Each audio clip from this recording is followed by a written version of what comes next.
Tommy Shelby faced many enemies throughout the series of Peaky Blinders, from the police, rival gang members or politicians, but there was one enemy Tommy Shelby just couldn't beat: Oswald Mosley. Mosley was a British politician who was the leader of the British Union of Fascists from 1932 to 1940. He was the main antagonist to Tommy Shelby in Season 5 and Season 6 of Peaky Blinders. Mosley first introduces himself to Thomas after he gives a speech in Parliament. He had done his research on Thomas and is surprised to see someone with his history in a position of political power.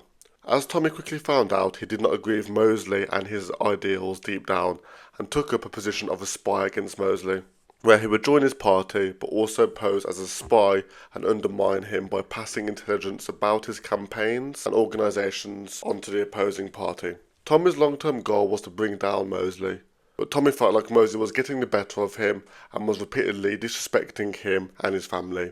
So Tommy eventually escalates his plan with the motive to assassinate Oswald and distinguish his fascist message. However, Tommy failed. Tommy failed to assassinate Mosley, but also on a smaller scale, Tommy failed when negotiating with Mosley and also failed to get the better of him in almost all verbal confrontation. Tommy had a reputation to always be able to outsmart, outwit, and strategically overcome all of his opponents, but with Oswald, Tommy failed. So why did Tommy fail? Well, there's a few reasons in my opinion. The first reason is that Mosley is a very intelligent and political savvy character. He has experience in politics and dealing with all types of people. Tommy is new to politics, whereas Mosley has been navigating within the political landscape for longer. Mosley is an expert manipulator who knows how to work the systems of power to his advantage and also knows how to use people. You see Mosley use everyone around him as a pawn in a chess game. Mosley uses Tommy, leader of the Peaky Blinders, and Jimmy McCavan, leader of the Billy Boys, and various other political figures to get behind his movement. This makes him a very dangerous character and very difficult to out-strategize. Tommy, while being smart and powerful, operates a bit more like a gang leader who is new to the political world. Another reason why Mosley always gets the better of Tommy is because Mosley researches and exploits Tommy's weaknesses: his depression, weaknesses in his family, his PTSD, and the burdens of his businesses. You see firsthand Tommy's mental health deteriorate throughout the season, while Mosley shows an aura of unbreakable confidence, which always gives Mosley the upper hand in all social situations. Mosley, through his time in Peaky Blinders, has a clear and unwavering ideology: fascism.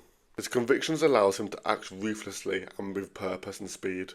On the other hand, Tommy, who flickers between political pragmatism and personal vendettas, struggles to find a clear strategy to fight Mosley on his own terms. Mosley's fascism gives him a sense of direction, while Tommy has more of a complex agenda and is often fighting with himself, leaving less time and energy to fight with others. Tommy gradually becomes more isolated and emotional. Mosley capitalizes on this by surrounding himself with powerful allies, while Tommy's own support network crumbles, whether through betrayal, personal loss, or the breakdown of trust. Mosley thrives in this environment, recognizing that Tommy's attempts to manipulate politics will be ineffective without a united front. Mosley knows firsthand about the negative impacts Tom is going through with his relationships and his family. So why did they create Mosley as a character for Peaky Blinders? In essence, Mosley's superiority over Tommy in Peaky Blinders comes from his strategic brilliance, political power, and exploitation of Tommy's vulnerabilities. This creates tension and raises the stakes for Tommy, who must eventually figure out how to outmaneuver such a formidable foe. Let me know your thoughts on Oswald Mosley and the relationship between him and Tommy Shelby in the comments, and don't forget to subscribe to the channel.